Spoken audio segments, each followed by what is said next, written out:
안녕하세요. 벌써 사무엘상 강의 9번째 시간이 찾아왔습니다. 오늘 이 시간에는 진설병과 골리앗의 칼이라는 제목으로 함께 이야기를 나눠볼 텐데요. 오늘은 좀 특별하게 탈무드 격언으로 오늘 강의를 좀 시작해 보려고 합니다. 탈무드 격언에 이런 이야기가 있습니다. 사람의 머릿속에는 두 개의 방이 있다. 하나는 기억의 방이고 하나는 망각의 방이다. 우리는 기억하고 싶은 것은 기억의 방에 집어넣고 또 잊어버리고 싶은 것은 망각의 방에 집어넣는다. 그래서 우리는 어떤 일들을 기억하기도 하고 또 어떤 일들을 망각하기도 한다라고 하는 말이죠. 과학적인 바탕을 둔 말은 아닙니다. 그렇지만 이야기를 들으면 그냥 그럴 수도 있겠구나라고 하는 생각이 들기도 하죠. 그런데 문제가 있습니다. 문제는 이 기억과 망각의 모든 기능을 인간 스스로가 통제할 수 없어서 자주 혼란을 가져오게 되어진다라는 것입니다. 그러니까 어떤 것은 망각의 방에 빨리 집어넣어서 영원히 잊어버리고 싶은데 얘가 망각의 방이 아니라 오히려 기억의 방에 들어가서 계속적으로 생각나서 우리를 괴롭게 하고, 또 어떤 것은 잊어버리지 않고 영원히 기억의 방에 넣어서 즐겁게 살고 또 즐겁게 기억하고 싶은데 이것이 망각의 방으로 들어가 버려서 도무지 기억이 나지 않게 된다라고 하는 것이죠. 이런 것들이 그냥 우리 삶에서 발생하는 소소한 것들이라면 웃어 넘길 수도 있을 것입니다. 그런데 만약에 이 기억과 망각이 생명이 걸린 아주 중요한 문제를 담고 있다라고 하면 어떻게 될까요? 굉장히 좀 철학적인 질문이 될 수도 있을 것 같은데, 오늘 본문이 사실 이 얘기와 연관이 있습니다. 생명을 건 기억과 망각의 싸움을 하고 있는 다윗과 또 그와 관련된 이야기를 통해서 오늘 강의를 진행해 보려고 합니다.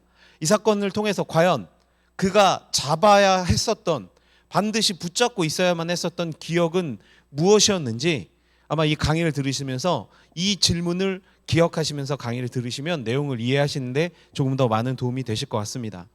지난주에 우리는 다윗과 요나단의 아름다운 우정과 또 동행에 관련된 이야기를 나누었습니다. 둘의 모습을 보고 있자면 훈훈하고 한없이 좋아 보이지만, 사실 이제 진짜 현실은 이 사울 왕의 추격을 피해서 도망을 쳐야 하는 다윗의 굉장히 위태로운 상황이 바로 다윗이 처해 있는 진짜 현실이라는 것입니다. 그는 정말 한 치 앞도 볼 수 없는 도망자 신세였습니다. 이스라엘의 왕이었었던 사울은 자신의 왕권을 위협한다라고 그렇게 여겼던 다윗을 반드시 죽이기로 결심을 했기 때문에 그에 대한 소식이 들릴 때마다 군대를 이끌고 이스라엘 곳곳에서 다윗을 잡기 위한 추격전을 벌였습니다.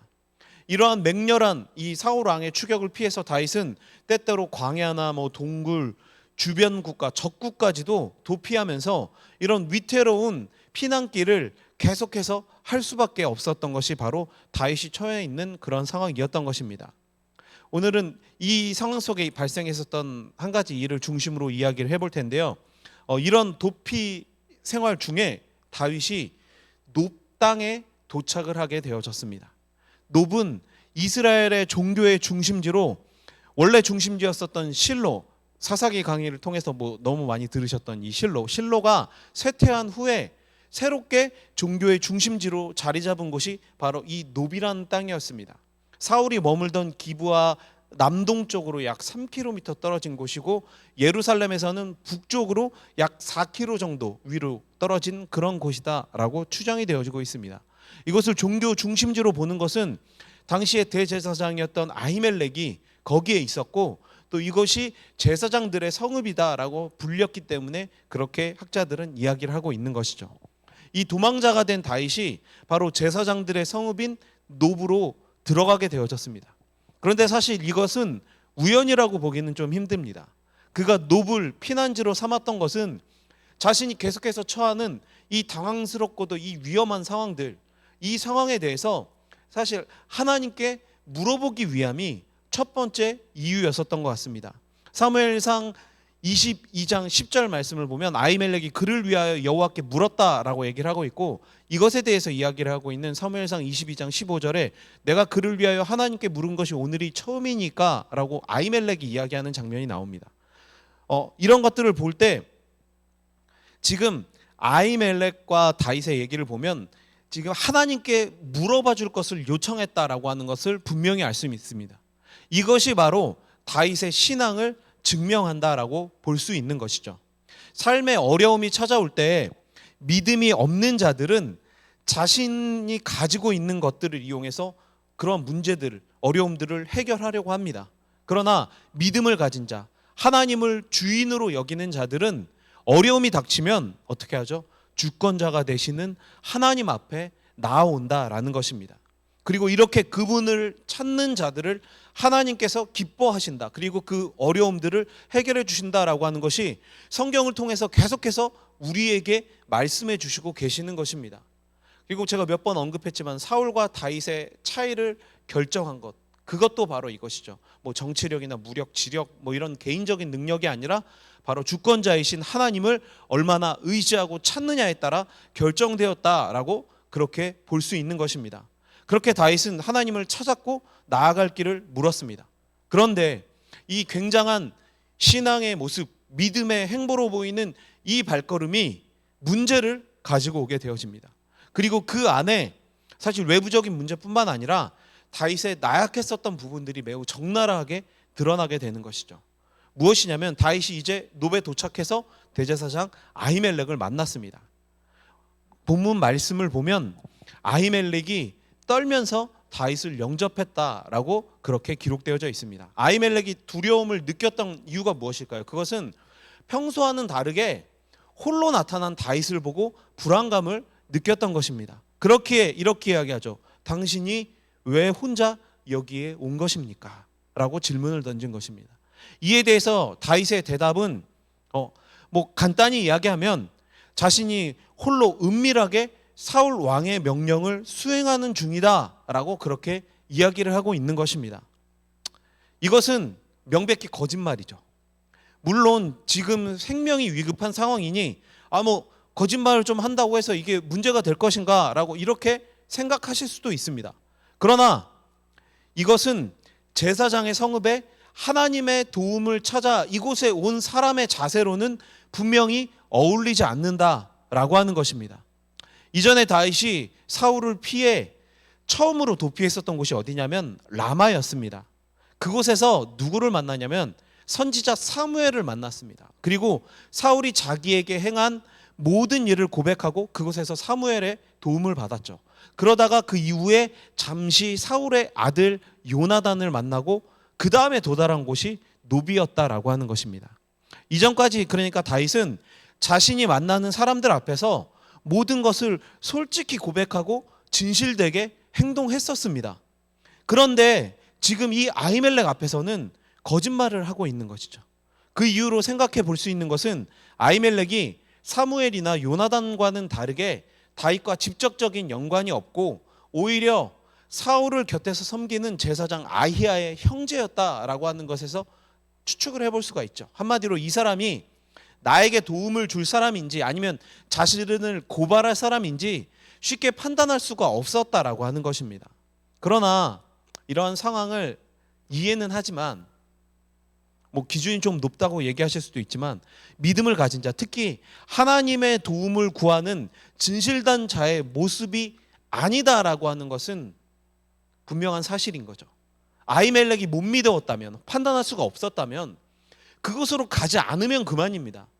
그런데 그곳으로 갔죠. 그렇다면 결국 생각할 수 있는 것은 계속되는 도피 생활로 인해 그러니까 하나님을 찾고자 하는 다윗 신앙의 근본적인 모습까지는 사라지진 않았지만 지금 다윗의 믿음이 상당히 약해져 있다라고 하는 것이 드러나고 있는 그러한 모습이다라고 볼 수 있는 것입니다. 다윗은 분명 하나님을 믿었지만 눈에 보이는 사울의 계속적인 위협과 또 기약 없는 이 피난 생활로 인해 보이지 않는 하나님의 인도와 보호에 대해서 그러니까 전적으로 신뢰할 수는 없어졌다라고 하는 것입니다.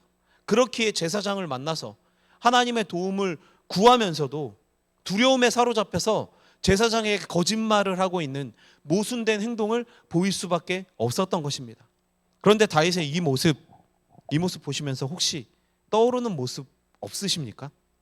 믿음을 버리지는 않았지만 하나님을 완전히 의지하지도 못하는, 소위 얘기하는 양다리를 걸치는 신앙의 모습, 누구에게 많이 보이는 모습이죠? 지금 우리에게 가장 많이 보이는 모습입니다. 이중적인 신앙의 모습, 그 모습이 지금 그 위대한 다윗에게서도 나타나고 있다라고 하는 것입니다. 하나님께서는 이러한 모습을 기뻐하지 않으십니다. 하나님을 신뢰하는 자는 두려움에 사로잡힐 필요가 없기 때문에 거짓말로 회피할 필요가 없는 것입니다. 그 어떠한 핑계를 댈 필요도 없는 것이죠. 신실하신 하나님께서는 분명히 다윗을 지키시고 도우시겠다라고 말씀하셨기 때문에 그 약속을 분명히 이루실 것입니다. 또 사무엘을 만났을 때도, 요나단을 만났을 때도 다윗은 그들의 입술을 통해서, 벌어지는 일들을 통해서 이것에 대해서 확증을 얻었습니다. 그러나 그 하나님의 약속을 신뢰하지 못하고 자기 살 길을 찾기 위해 이제 죄악된 길, 거짓말을 하고 속이는 그러한 길로 다윗이 나아가게 되어진 것이죠. 그리고 그 모습이 가져온 결과는 엄청난 비극을 불러오게 되어졌습니다. 아히멜렉은 다윗을 보고 불안감을 느꼈지만 사실 왕의 사위이자 호위대장인 다윗의 말을 믿지 않으면 누구의 말을 믿겠습니까? 그래서 다윗의 요청을 들어주었고 그에게 도움을 주었습니다. 후에 사울이 이 소식을 듣고 찾아와 아히멜렉을 책망합니다. 네가 왜 다윗을 도왔냐? 라고 했을 때 그가 한 말은 사무엘상 22장 14절 15절 말씀에 기록되어져 있습니다. 시간 관계상 읽진 않겠지만 이 이야기를 보고 있자면 아히멜렉의 말에 거짓말이 없습니다. 정말 그러니까 아히멜렉 입장에서는 이런 좀 저속한 표현일 수도 있지만 미치고 펄짝들 그런 노릇이다. 이런 거죠. 그러나 이미 분노한 사울은 그의 말을 논리적으로도 관계적으로도 계산하고 따지지 않았습니다. 결국 아히멜렉과 그 집안의 제사장 85명 그리고 그 성읍의 남녀와 아이들 심지어 젖먹이 아이와 가축까지도 모두 몰살시키는 그런 엄청난 참혹한 사건이 발생하게 되어지는 것입니다. 다윗의 거짓말이 가져온 후폭풍은 너무나도 끔찍한 것이었습니다. 그런데 여기서 우리는 의문점을 가질 수밖에 없습니다. 그것은 무엇이냐면 잘못은 다윗이 했는데 왜 아히멜렉과 제사장들이 피해를 보게 되는가라고 하는 것입니다. 그러니까 기독교인들에게 악의적인 질문을 하기 좋아하는 사람들이 사실 단골 주제로 삼는 것 중에 하나가 바로 이것입니다. 왜 잘못은 다윗이 했는데 보복은 아히멜렉과 그의 집안이 받았는가? 하나님이 공의로우시다면 이게 말이 되는가? 이렇게 반문을 하게 되어지는 것이죠. 하나님은 그러니까 어떤 특정한 사람들만을 위한 하나님, 그들만의 신이 되어지는 것이지 모두의 신은 될 수 없다. 이렇게 이야기를 하는 것입니다. 그러나 분명한 것은 이 사건의 가장 큰 책임이 누구에게 있습니까? 다윗에게 있습니까? 아닙니다. 하나님도 두려워하지 않고 감히 하나님의 제사장들을 몰살시킨 사울에게 있는 것이고 하나님의 영이 떠나고 악한 영에 사로잡힌 그의 광기와 추악 그리고 정말 안타깝지만 인간의 그 처절한 욕망이 얼마나 극에 달하고 있는가라고 하는 것을 보여주는 사건이 바로 이 사울이 노베서 제사장 일가를 몰살시킨 이 사건이다라고 하는 것입니다. 그러나 분명히 할 것은 다윗도 책임이 있는 것이죠. 그렇기에 우리는 이 사건이 지닌 의미를 생각해야 하는 것입니다. 먼저는 다윗에게 이 일은 정말 큰 교훈거리를 주었습니다. 학살이 일어난 날 아히멜렉의 아들 중에 유일하게 아비아달이 살아서 도망하였습니다. 그리고 이 소식을 다윗에게 전했습니다. 그때 다윗이 이렇게 이야기했습니다. 22장 22절에 다윗이 아비아달에게 이르되 그날에 에돔 사람 도액이 거기 있기로 그가 반드시 사울에게 말할 줄 내가 알았노라. 내 아버지의 집에 모든 사람이 죽은 것이 나의 탓이로다. 그날 높 땅에서 다윗은 사울의 목자장이었던 도액을 보았습니다. 사울의 호위대장이었던 다윗이 도액을 몰랐을 리가 없는 것이죠. 그렇기에 다윗도 그날 마주친 도액으로 인해서 사실 계속해서 불안하고 찜찜한 마음을 가지고 있었다는 것입니다. 결국 자신이 살기 위해 했던 거짓말로 인해서, 그러니까 더 정확하게 말하자면 자신이 하나님을 온전히 신뢰하지 못하고 인간적인 모습, 인간적인 방법으로 해결하려고 했었던 그 일로 인해서 이토록 참혹한 일이 벌어졌다라고 하는 것을 깨달았다라고 하는 것을 이 말씀을 통해서 이야기를 하고 있는 것입니다. 그 어떠한 상황에서도 하나님을 전적으로 신뢰하면서 나아가야 한다라고 하는 이 교훈을 정말 뼈저리게 다윗이 깨닫게 되어진 것입니다. 그리고 또한 이 사건은 사울의 악함과 다윗에게 주는 교훈의 말씀과 함께 또 한 가지의 의미가 있습니다. 그것은 바로 하나님의 말씀이 성취되는 사건이라는 것입니다. 어떤 것이냐면 아히멜렉, 이 죽은 이 대제사장 아히멜렉이 누구인가라고 하는 것에 대해서 우리가 생각해 보아야 한다라는 것이죠. 아히멜렉은 아히두베의 아들입니다. 사무엘상 14장을 보면 아히두비 비느하스의 아들이라고 합니다.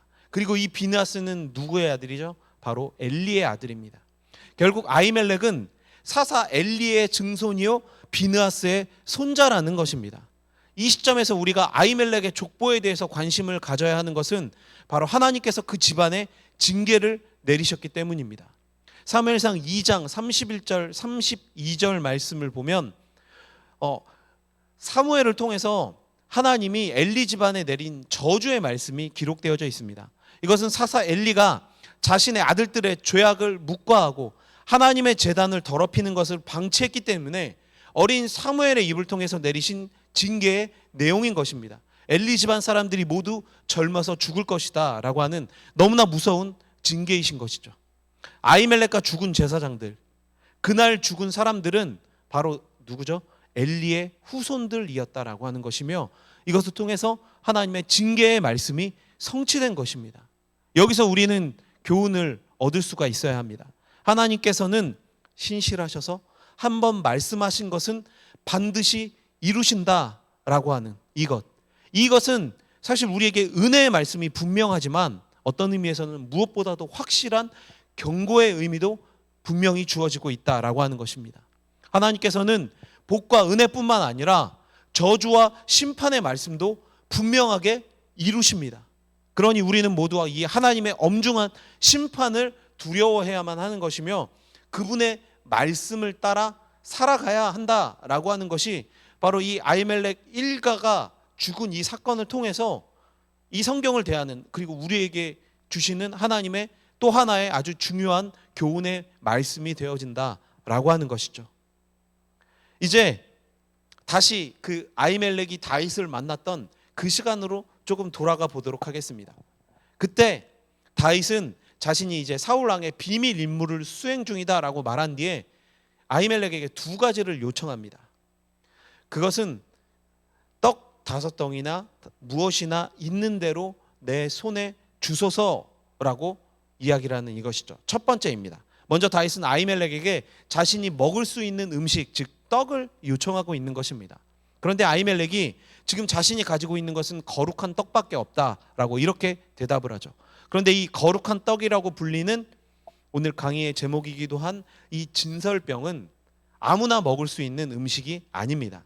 이 떡은 하나님의 전 성소 안에 항상 진열되어 있어야 하는 진설병이었기 때문입니다. 이 떡을 먹는 규정은 레위기 24장 8절 9절 말씀에 기록되어져 있는데 다 읽진 않겠습니다. 말씀을 보면 진설병을 먹을 수 있는 것은 오직 아론과 그의 자손 제사장들이고 그것도 거룩한 곳에서만 먹을 수 있다라고 하는 조건이 달려 있는 것입니다. 그렇게 이 떡을 요구하는 것도 또 주는 것도 모두 불법이 되는 것이죠. 이것을 대제사장이었던 아히멜렉과 다윗이 모를 리가 없습니다. 그러나 성경은 이러한 반복되는 범죄 행동들을 지적하지 않습니다. 아무런 문제가 없다는 식으로 넘어가고 있습니다.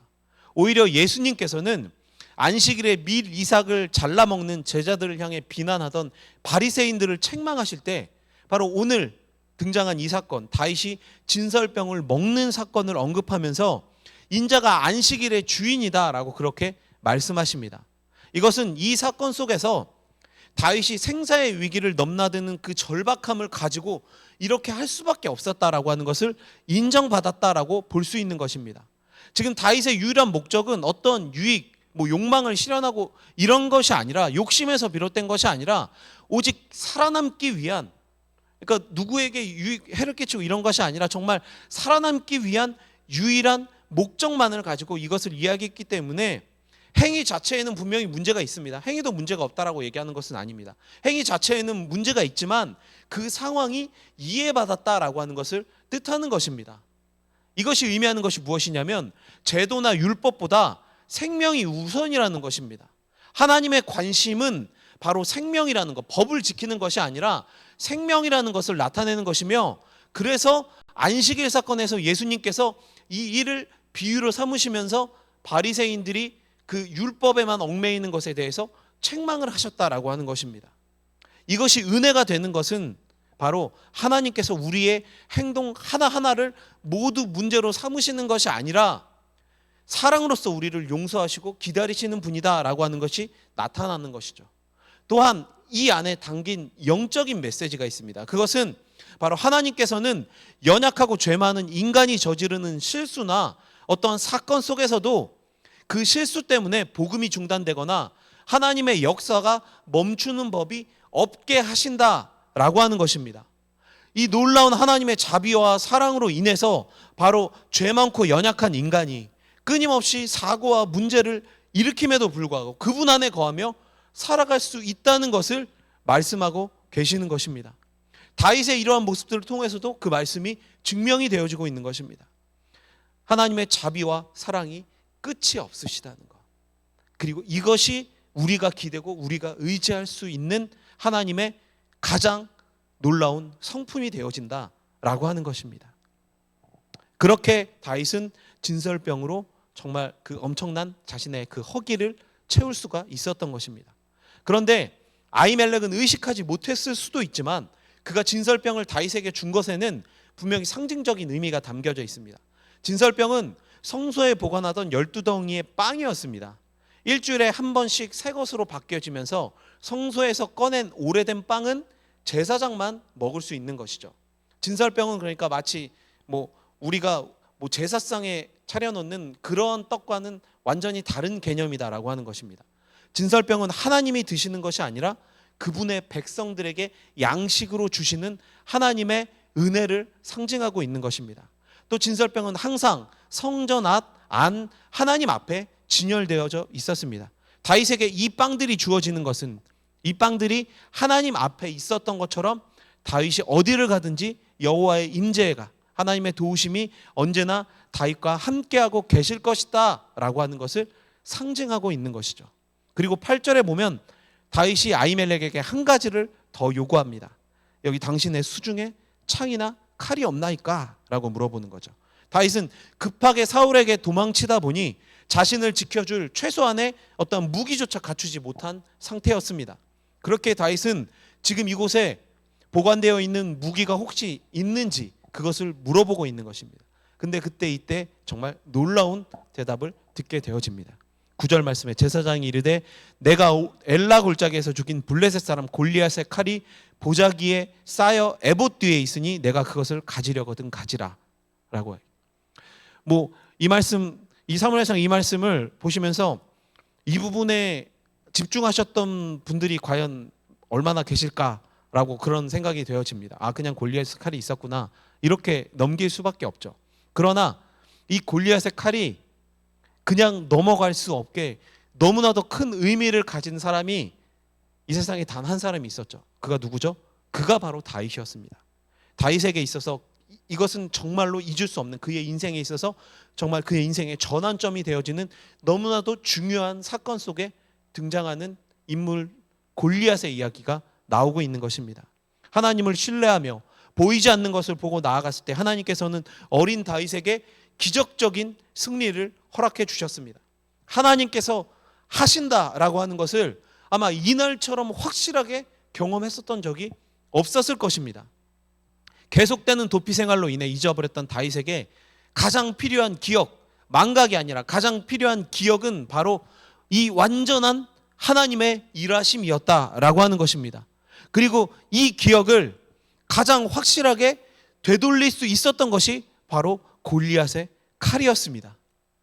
당시 이 근동 지방의 풍습에 따르면 전쟁에서 적군으로부터 빼앗은 노획물 중에 중요한 물건은 성전이나 산당에 보관했다라고 합니다. 그렇다면 역사적인 이스라엘의 승리를 기념하기 위해 이 골리앗의 칼은 노베에 보관되어져 있었을 것입니다. 다윗이 이것을 알고 의도적으로 달라고 요청한 것인지 아니면 어떠한 무기든지 모르는 상태에서 얻을 수 있을까라고 해서 물었던 것인지에 대해서는 학자들마다 의견이 조금씩 다릅니다. 그러나 중요한 것은 무엇인가요? 다윗에게 골리앗의 칼이 전달되어졌다라는 것입니다. 그리고 다윗은 그 같은 것이 또 내게 없다. 그 같은 것이 나에게, 이것이 정말 나에게 가장 필요한 것이었다라고 그렇게 이야기를 하는 것입니다. 이것은 이 칼이 우리가 흔히 알고 있는 신학 속에 등장하는 엑스칼리버 막 이런 칼처럼 그 칼 자체에 엄청난 능력이 있어서 이 칼만 잡으면 천하를 통일하고 악당을 물리치고 괴물을 물리치고 이런 신비한 칼이어서 그랬던 것일까요? 그래서 다윗이 이렇게 만족했던 것일까요? 아니죠. 이 칼은 전쟁의 경험이 전혀 없었던 어린 다윗이 별다른 무기 없이 오직 여호와의 이름만을 의지해서 나아가 골리앗을 물리친 역사적인 사건을 기념하는 그런 물건이었다라고 하는 것입니다. 이 칼에는 그래서 역사적, 신학적 의미가 모두 담겨져 있는 것입니다. 이 칼이 다윗에게 돌아왔다라고 하는 것은 여호와 하나님의 능력이 다윗과 동행할 것이다 라고 하는 것을 또한 상징하는 것입니다. 그리고 이 칼이 에봇 뒤에 있었다라고 하는데 이것도 그냥 넘길 것이 아니라 이것이 바로 상징적인 의미를 더 강화시켜주는 역할을 하는 것입니다. 에봇은 제사장들이 입었던 예복을 의미하는 것입니다. 여호와 앞에 있었던 진설병이 여호와의 임재를 상징하듯이 에봇 뒤에 있었던 칼도 그래서 다윗에게 이제 임할 여호와의 능력을 상징적으로 나타낸다. 이것을 더 강화시켜준다라고 그렇게 볼 수 있는 것입니다.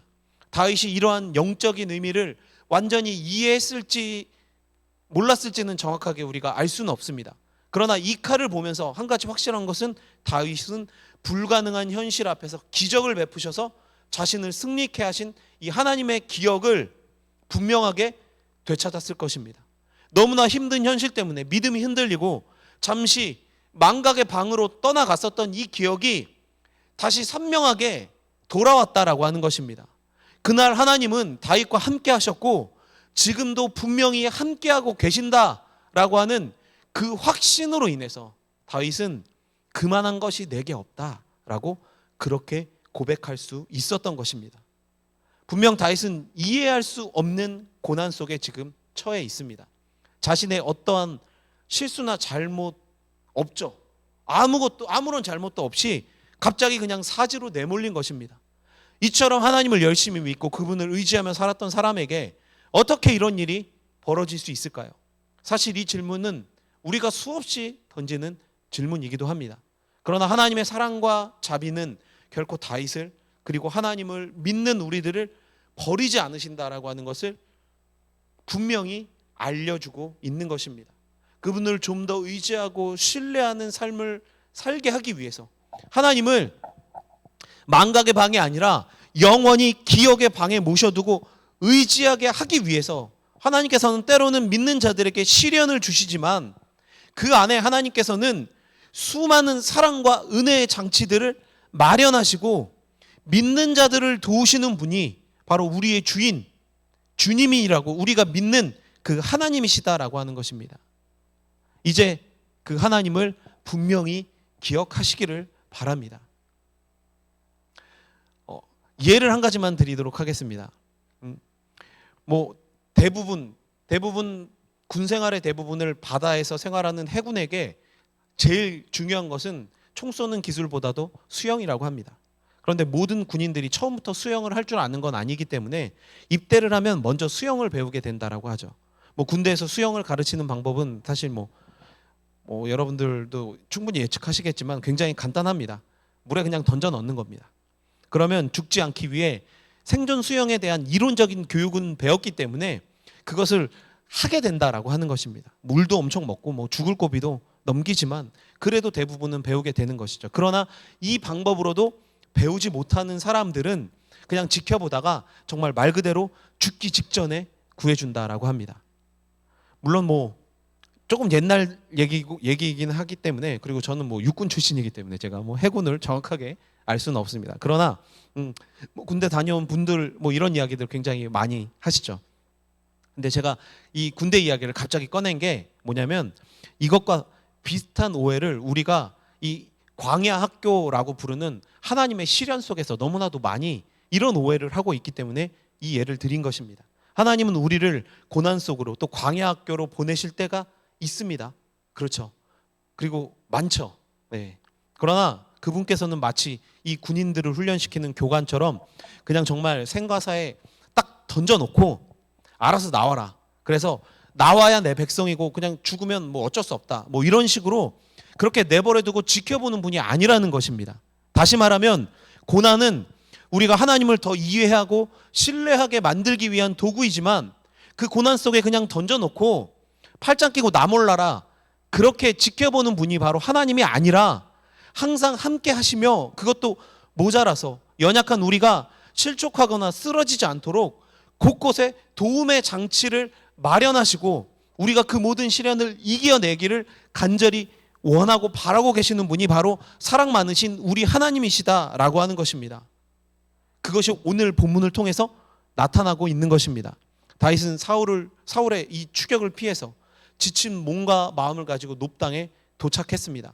그곳에서 그는 자신이 먹을 음식과 또 자신을 지켜줄 무기를 얻고 하나님의 뜻을 알고자 했습니다. 그러나 몹시도 연약해져 있었던 이 다윗은 현실의 벽에 무너지고 거짓말을 하게 되고 실수를 하게 되어지는 것이죠. 그러나 하나님께서는 그럼에도 불구하고 그의 모든 필요를 채워주셨습니다. 그리고 단지 그가 요구한 필요만을 채워주신 것뿐만 아니라 하나님께서는 진설병과 골리앗의 칼이라는 이 매개체들을 통해서 그의 육체적인 필요뿐만 아니라 내가 너와 항상 함께 한다라고 하는 강력한 메시지를 다윗에게 보여주셨습니다. 특히 이 골리앗의 칼은 다윗이 가장 지치고 힘이 드는 이때 그가 경험했었던 가장 위대하고 놀라우신 그 하나님을 기억하게 만들었었던 것입니다. 인간적으로 절대 이길 수 없었던 골리앗을 이기게 만드셨던 그 하나님, 자신의 평생을 지키셨던 그 하나님께서 지금 이해할 수도 없고 정말 너무나도 힘들어서 정말 매일매일 지옥 같은 그러한 이 현실에서도 여전히 그를 지키시고 이끄신다라고 하는 것을 깨닫게 만드셨다라고 하는 것입니다. 물론 이것을 깨달았다라고 해서 이후에 다윗의 삶이 한 번에 다 변하고 그가 갑자기 왕이 되고 그런 것은 아니죠.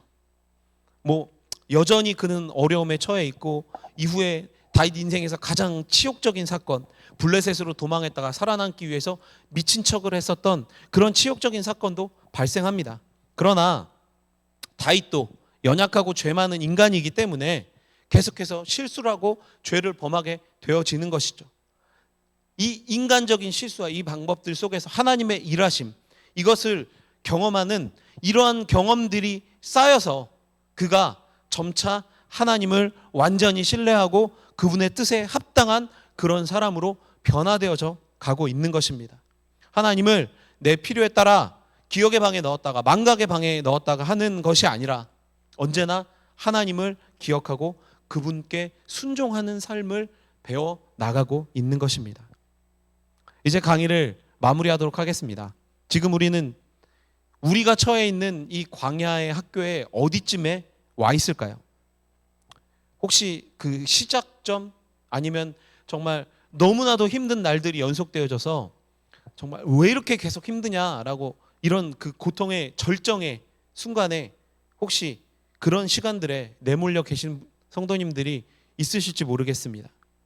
그러나 지금 어디쯤에 와 있는지 그것이 중요한 것이 아닙니다. 중요한 것은 하나님께서 언제나 다윗을 도우시며 그에게 여러 장치들을 마련하여 힘을 주셨듯이 모든 믿는 사람들 그리고 지금 우리들에게도 그렇게 계속해서 역사하고 계신다라고 하는 것입니다. 하나님은 이런 분이십니다. 절대 자신의 백성들을 그냥 내버려 두시는 분이 아니시며 언제 어디서나 함께 하시는 분이시다라고 하는 것입니다. 고난 중에도 하나님께서는 우리를 버리지 않으십니다. 오늘 이 다윗에게 위로를 주고 있는 이 하나님의 장치들, 특별히 이 장치들을 좀 중점적으로 살펴보았습니다. 이것들을 통해서 이 강의를 함께 하시는 모든 분들도 좀 위로를 경험하시면 좋을 것 같습니다.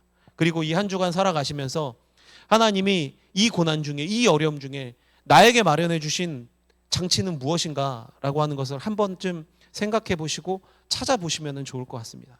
그리고 가장 중요한 것, 그것은 우리가 그 어떠한 순간에도 하나님이 주인이 되시고 주권자가 되시고 우리가 하나님을 기억하고 하나님을 의지할 때 결코 실패하지 않고 무너지지 않는다라고 하는 이 성경이 말씀해 주시는 가장 핵심적인 이 진리를 망각의 방에 넣는 것이 아니라 기억의 방에 항상 담아두고 이것이 잊혀지지 않도록 계속해서 이것을 기억하고 생각하고 말씀을 계속해서 묵상하고 그러면서 우리가 조금 더 이 하나님과 친밀해짐을 통해서 이 하나님의 일하심을 경험하고 또 위로를 얻으시고 그렇게 다시 한번 내가 믿는 분, 내가 의지하는 분이 진짜 어떤 분이신지를 한번 생각해 보실 수 있는 그런 한 주간이 되시면 좋을 것 같습니다.